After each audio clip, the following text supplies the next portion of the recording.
para sa promotion ng kanilang bagong seryeng What's Wrong with Secretary Kim. Sumasayaw si Kim at tila hindi naman ito inasahan ni Paulo sa lakas ng hatek ng kanilang tambalan. Agad na tumabo sa milyon-milyon ng views ng naturang video hirit ni Kim. Sa susunod daw ay si Paulo naman ang sasayaw at siya naman ang kakain lang ng chips. Kinakiligan sina Kim Chiu at Paulo Avellino sa isang TikTok video para sa pag-promote ng kanilang seryeng, What's Wrong with Secretary Kim. Hindi pa man umabot ng 24 na oras ay umabot na sa 2 milyon ang views ng kailang video.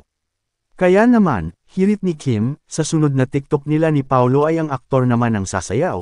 Si Kim Chiu ay isang kilalang artista at personalidad sa industriya ng showbiz sa Pilipinas.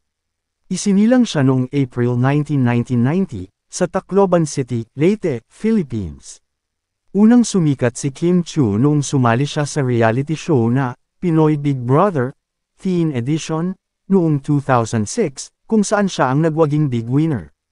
Matapos manalo sa PBB, naging bahagi siya ng Star Magic, ang talent management arm ng ABS-CBN, at nagsimula ng magkaroon ng mga proyektong telebisyon at pelikula.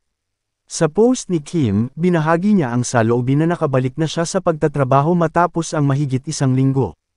Sa kanyang pagbabalik trabaho, aniya ay mas naging makahulugan sa kanya ang linyang, umulan man o umaraw. Kahit ang dulo ay di matano. Bahagi ito ng lyrics sa opening song ng noontime show na It's Showtime.